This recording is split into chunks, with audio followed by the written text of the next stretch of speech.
Coming to you live, my dog customs. Woo-wee.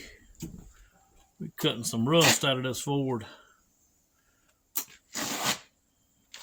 Wanted to bring this to you and show you why you may have your truck fixed, body repaired, and you'll see rust come back out. Sometimes you say, man, he didn't do me right. No, if you don't acid dip it, it's not done right. And a lot of people don't want to put the money into acid dipping it. If you acid dip it, everything has to come out. It has to be nothing but a bare shell. When they acid dip it, and then you expose everything, and then you'll neutralize the rust on the inside of a panel. This is that part that goes up there.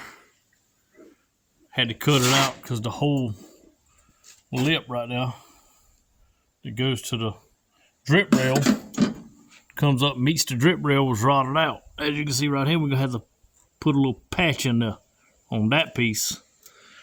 They do not make the roof skin for these Fords, which they need to. These 78, 75 Fords, people starting to want to restore them, but that was all rotted out. So this is surface rust. This is a non-painted inside skin. The inside of every panel is bare. Inside of all that, except where they could spray.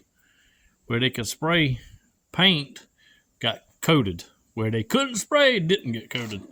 So none of this got coated. Now they dip them. So as you can see, like right here is surface rust. Then right here is bleed through. Where it's bleeding through, it's done got all the way, all the metal's gone, and now it started eating into the paint. You see it right here, it's pits. So just say this is pitted and bubbling through on the front side, but this ain't. So you cut this patch out and replace it, and all of a sudden, hey, I got a rust bubble over here. That's because this is still rusting. There's no way to fix that except to acid dip and then dip it in a coating. All behind these lips. We can cut it out. We can patch what's bad. Cut that out. Patch what's bad. But all this, I mean, people don't want to spend $30,000, $40,000, $50,000 in doing it. So when you give them a $20,000 price tag, $15,000 price tag, and then you fix what's bad, and then later on you get another rust bubble. See, this was rust bubbles. This was a bubble in the paint. I'm gonna see if I can find one for you. But it was a bubble in the paint. I took the grinder and it exposes the hole. So I already patched this side. I had to make this. The Ford they don't make these for Fords either. So I made this piece, and then the drip rail, they sold it. Welded a new drip rail in it. But this piece,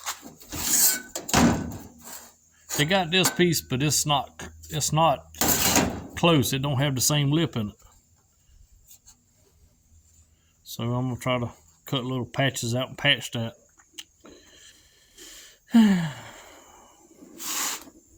Yeah, figured I'd bring that to you and let you know. This truck come from Kentucky, so it was in the salt. Put new floor pans in it. Got the floor pans right here. Cab corners.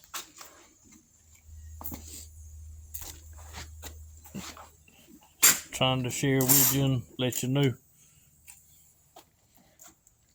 When you're doing something like this, you do the best you can. Give you a little knowledge on why you see rust come back sometime. But yeah, man, y'all like, subscribe, comment. Maybe one day I'll get me a GoPro. That way I can have better videos. These little Droid phones, they do alright, but it ain't no quality video.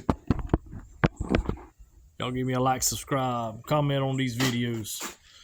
We get this welded up and we'll bring it back to you when it's done. Waiting on the rear end. I am not a ring and pinion guy. Waiting on the rear end, putting all new bearings in this one. Get the Went to go test driving, the bearing was yee squealing. So we'll got that at a rear end guy, and he's putting new bearings in it for me. This is mine. Put a cab core in it. Get this one built and sold. Building this Ford, and that burgundy Ford, we got a few engine problems with it I'm gonna address, and then it should be down the road. Yep, that's where we at. Y'all hit us up, Mud Dog Customs. Y'all have a good one. Later.